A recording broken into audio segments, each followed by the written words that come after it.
The real reason that the Roger Pirates were unable to do anything with the One Piece when they got to Laugh Tale is because there was nothing there. 800 years ago, Joyboy decided to hide the key to overthrowing Emu and bringing the Dawn, the One Piece. But to make absolutely sure that it would only be found by the right person at the right time, he had one of his allies, Toki, the wielder of the Time Fruit in Joyboy's era, send it ahead to the future. When Roger arrived, he read the message at Laugh Tale, realized that he was too early, and that he had to pave the way to ensure that the right person in the future would get to Laugh Tale at the right time, when the gift sent from the past to the present would finally arrive. If you've ever wondered why so many characters all seem to be waiting for a supposed promised time, a certain moment in history where then and only then can the Dawn be brought to the world, if you've ever wondered why Emu has not spent the last 800 years trying to find the One Piece himself, if you've ever wondered why Roger couldn't do anything at all with what he found at Laugh Tale,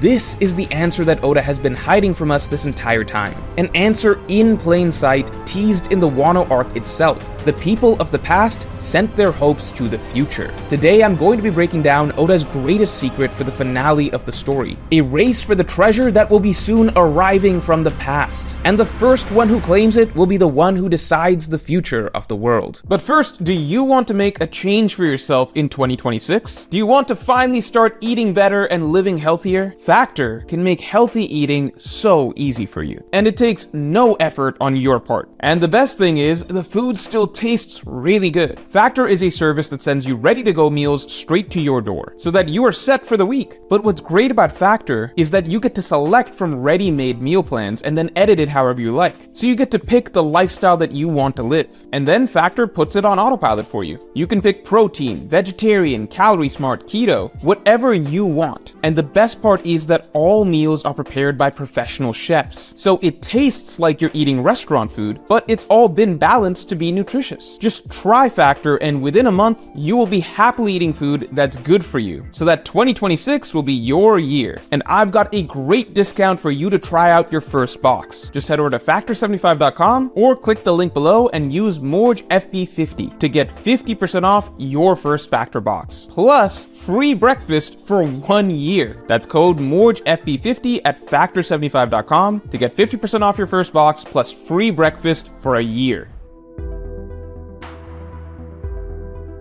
So that aside, to begin with, there are two major threads in the story that hold the secret of the One Piece. First, the continuing idea that is being repeated over and over that the Roger Pirates couldn't do anything because they were simply too early. And second, the hanging mystery of Toki's role in the Void Century. Let's focus on Toki first, because she is without a doubt the single most notable unexplained piece of the Wano storyline. In the Wano arc, it was a major revelation that Toki is actually from the Void Century, but after establishing this key fact, Oda strangely makes sure to not delve into her past any further. Remember, Oda could have declared that Toki had come from any point in the past. 1 century ago, 3 centuries ago, 5 centuries ago, it wouldn't have mattered, because it changes none of her writing in the Wano arc. But Oda specifically told us that she is from the Void Century. Why? Why was it important that Toki is from the all-important Void Century, if that fact ended up having zero relevance to the Wano storyline itself? Could it be because Toki's true relevance to the narrative will only become clear when it's time for the actual Void Century flashback? Because Toki possesses an ability that is a huge game changer for the plot. She can transport people and objects into the future. In the Wano arc, that was already used as a major plot device, as that was used to transport the Scabbards 20 years into the future, so that the battle to bring the quote-unquote Dawn to Wano could take place then.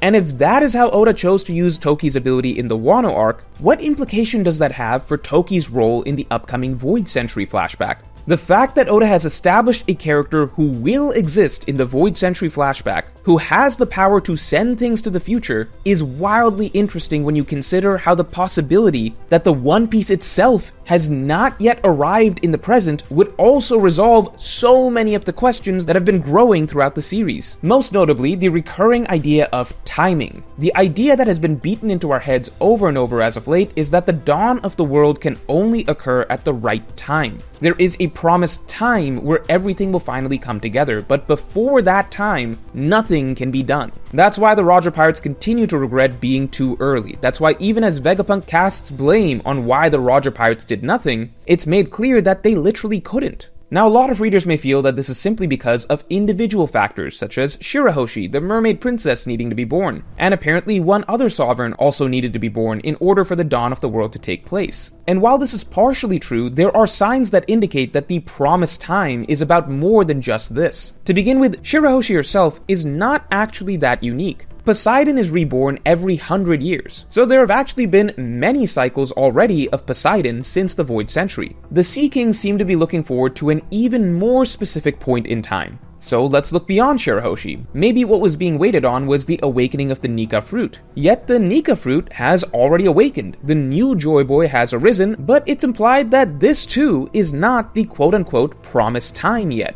This is just a necessary step before the promised day comes. And what about Momonosuke? He is clearly destined to play a huge role when the promised time comes, but he also makes it clear that even now, that promised time has not yet come about. He doesn't even want to open the borders of Wano country just yet until the promised time. So really what's becoming clear is that many of the key events that are slowly coming together, Poseidon awakening her abilities, Nika returning, Momonosuke taking his role, none of these events are actually in and of themselves the promised day that has been being waited on. Rather, these all seem to be necessary setup pieces before the promised time comes. Essentially, it sounds like all of these individual pieces are more so about laying the groundwork for something else. So what is that something else? Well, we know that ultimately the final step of bringing the dawn of the world comes from claiming the One Piece. Whoever is able to get the One Piece is going to be able to decide the future of the world. So that begs the question, 800 years ago, how could Joyboy have possibly ensured that the One Piece would only be found at the quote-unquote right time?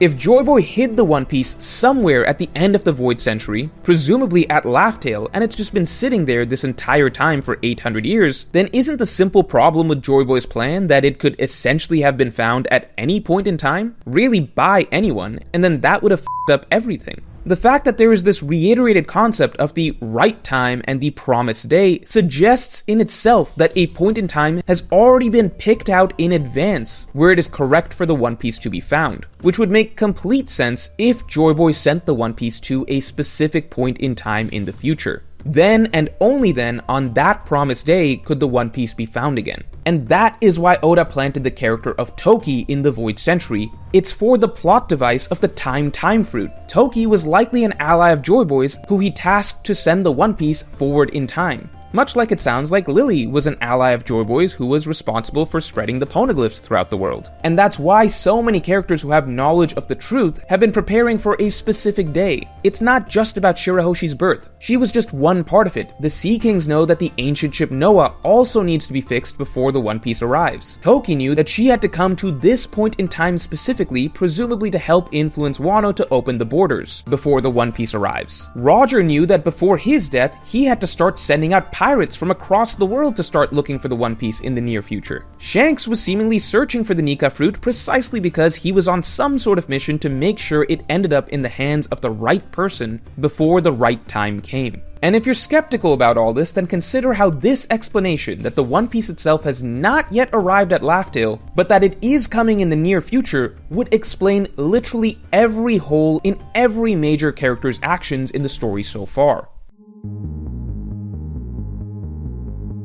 So to begin with, the single strangest aspect of the long-running race for the One Piece is that the one party that has stayed completely out of it is Imu and the world government. And that is just bizarre if you think about it. The One Piece is supposedly something that would give one the power to determine the future of the world. I go on to explain what the One Piece likely seems to be at the end of this video, but for the moment, let's just focus on this explanation, that whoever claims the One Piece decides the future of the world. If the One Piece is so valuable and so powerful, then why hasn't the world government, and specifically Imu, been searching incessantly to find it over the centuries? You might say that, well, because it's tied to Joyboy and the ancient kingdom and all that, and Imu wants to bury that history, but that's not actually true. The only reason Imu and the world government try to prevent other people from learning about the history is because they don't want their evil past to be exposed, and they definitely don't want some pirate or rebel to get their hands on an ancient weapon that would allow them to oppose the world government. But Imu himself has absolutely zero problem with trying to find and seize every scrap of power that the ancient kingdom left behind for himself.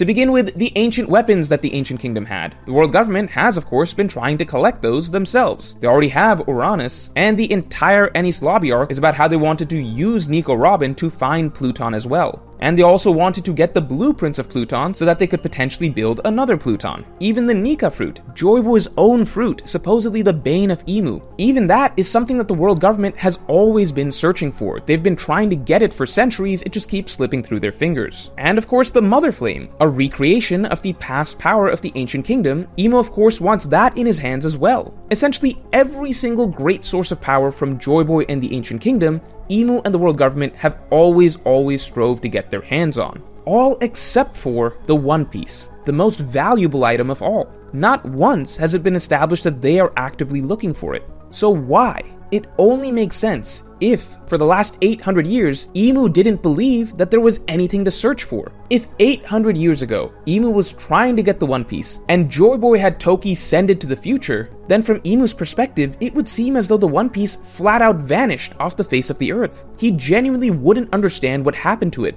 He might even have assumed that Joyboy destroyed it. That's why for the next 800 years, we don't see any evidence of the world government actually trying to look for it. That's also why, even after Roger got to Laugh Tale and announced to the world that he'd left behind all of his own treasure there, the world government didn't seem to be interested in joining in on that race, since Emu would have had no idea that the treasure that Roger had supposedly left at Laugh Tale was actually that crucial item that Joyboy was passing down from the Void Century. That's why Roger's wording at his execution is so brilliant. He implies to the world that it's his own treasure that he's accumulated over his lifetime that he's leaving behind at Laugh Tale. That is enough to motivate pirates to go out to sea because they want to seize Roger's wealth and gain his status as quote-unquote pirate king. But Roger doesn't say anything that would cause Emu and the world government to become interested and pursue it. It's likely only in recent times, thanks to Whitebeard and really Vegapunk's dying speeches, that Emu may finally have gotten an inkling that what's at Laugh Tale is more than just Roger's treasure, rather it's something from Joyboy from the Void Century that will be pivotal to controlling the world. In short, Emu and the world government not ever searching for the One Piece for 800 years despite its supposed great power only makes sense if they truly believed that Joyboy didn't just hide it somewhere, but rather that it had flat out vanished from this world. And that makes a lot of sense if Joyboy's ploy was to send it to the distant future.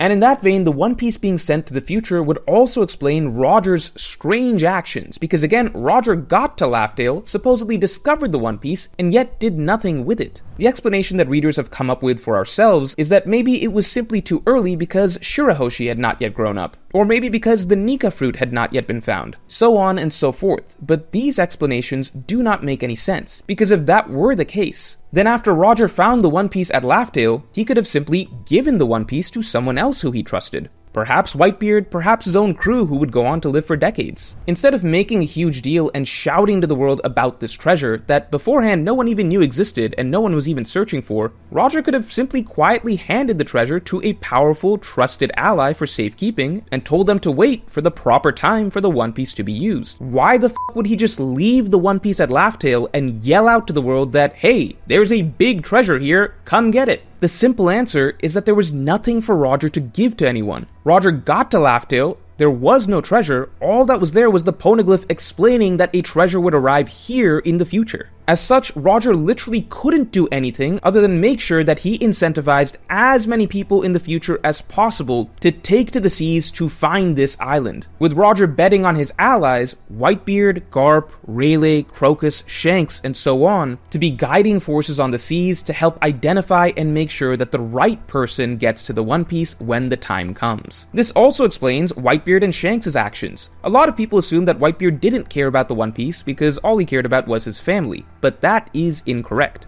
Whitebeard's final act was literally him declaring the importance of fighting against the world government and for the will of D to one day come to fruition. His final words were him urging the people of the world to continue searching for the One Piece. His final thoughts were what Roger told him about the key to defeating the world government. Whitebeard 100% knew how important it was for the One Piece to be found, that it was more important than anything, and Whitebeard 100% cared about freeing the world. His entire final chapter makes that explicitly clear. That means that there must have been a reason he didn't waste his life going after it, and that reason is simply because he had already been told that there was nothing to find. That's why instead Whitebeard spent his life doing what he could. He built an empire that served as a safe haven on the seas, protecting people from the world government. He never chased the One Piece itself because he knew it was too early and that it wouldn't arrive till too late in his own lifetime for him to make use of it. And most importantly, that's also why it's strongly implied that Whitebeard took in Ace with the intent of raising Ace to be Roger's successor,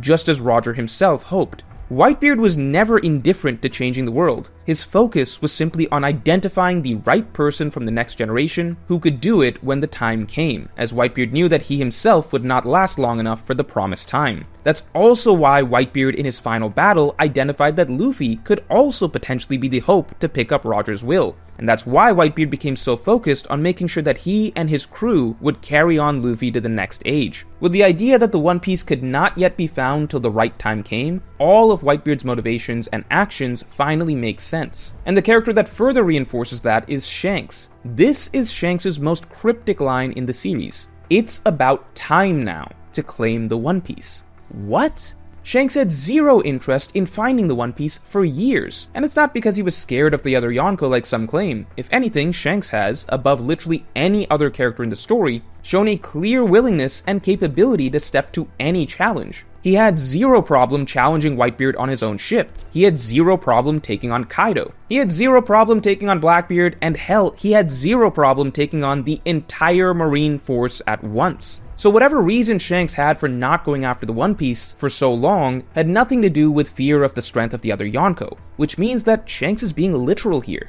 It's literally about timing. So just take a step back and look at the original 4 Yonko. We were told that these 4 were the closest to One Piece, but only 2 of them were actually obsessively chasing it, while the other 2 were just chilling. For a long time, readers rationalized that maybe this is because Whitebeard and Shanks don't actually care about the One Piece. But the more we've seen, we know that that's not actually true. Both of them actually do care very much about the One Piece, and are hyper aware of how important it is for the world. But their lack of action makes sense when we realize that they didn't make a move on it because they knew that there was no point. While Kaido and Big Mom charged ahead blind, the 2 Yonko who were actually close to Roger, and who Roger had shared his secrets with, those are the 2 who knew that there was no point in pursuing the One Piece because it was not yet time. There was nothing to even get. But with all that being said, what exactly is the item that was sent from the past to the future? But before we get into it, it's time to lose your shit, because we are doing a huge holiday sale where you can buy 2 posters and get 4 free. That's right. Buy 2, get any 4 free. And we mean any 4 because for this December only, we are bringing back all our poster collections. All the island posters, all the ships posters, and of course all our boss posters. And we even have new posters for these collections. Maxim, the Sea Train, Ace's Ship Striker, Garling, Shamrock, and for December only, we have the Skypiea version of Going Merry and Dami Reversi Rocks. Just mix and match any posters you like from across all collections, and the huge discount will be automatically applied at checkout. After this December, the whole deal goes away, along with the Going Merry and Rocks. Lastly, congratulations to Just.MeJ3Z for winning an entire collection for free as part of our One Dream Studio Instagram giveaway. You can follow our Instagram page to automatically be entered into future giveaways. So to fully understand this discussion, we have to put forward an idea of what the One Piece is, and the simple and clearest answer is the sun shown in the mural. To begin with, it's very clear that this is what the big conflict in the mural is about, a great war over this sun. And since we know that the finale of the story in general is a great war over the One Piece, Occam's razor suggests that the sun is the One Piece. And remember, the sun everyone is fighting over in the mural isn't metaphorical either, as it's explicitly explained that the sun is something physical that carried great power. Supposedly everything changed in the world after man was able to touch the sun for the first time. Now interestingly, even though the sun existed in the past, no such sun exists in the modern day world. But we know that we're all heading towards a supposed dawn that will come to the world, suggesting that the sun will return in some way. So to recap, the final war will be the world battling over the One Piece. The mural shows the world battling over the sun. We're told the One Piece is an item of great power that will change the world. The sun has been established to be an item of great power that changed the world. And most importantly, claiming the One Piece will supposedly bring the dawn, and claiming the sun would obviously symbolize the dawn. Everything aligns. On top of this, Vegapunk makes clear that something has been strangely lost to the world since the time of the Ancient Kingdom. A special type of energy source was lost, a sort of infinite energy source that the Ancient Kingdom once had. The Mother Flame is just a small recreation of the Ancient Kingdom's power, but in the past they supposedly had something far greater than just a little flame. So again, all signs point back to the sun. So stepping back, everything that we know connects. The One Piece is the sun that was discovered in the First World. The Second World was an era of prosperity where the Ancient Kingdom had the sun, this special power source. The War of the Void Century was an attempt to claim the sun. But at the climax of it all, the sun disappeared from the world. Why? Because Joyboy had it sent into the far future, where evil could not claim it. The sun leaves the world, the ancient energy source that Vegapunk talks about that was once infinite vanishes. The world is both literally and symbolically plunged into darkness without the sun, as evil has now taken over. But in the distant future, there is a promised day that is coming where the sun will return to the world. And everyone who is carrying on Joyboy's will has been making the necessary preparations such that when the promised day comes, the right person can claim the sun, end the reign of evil, and bring the dawn. But it's not going to be that easy, of course. The sun won't be able to be claimed without a huge fight. So let me know in the comments below if you believe that the One Piece has been sent to the future, and if you enjoyed this video, then definitely like and subscribe. And if you want to hear how the island of Wano itself is the final big missing piece to this puzzle, then you can listen to my extended thoughts that just dropped on my weekly podcast that you can listen to by becoming a member or by supporting me on Patreon. Link in the description below.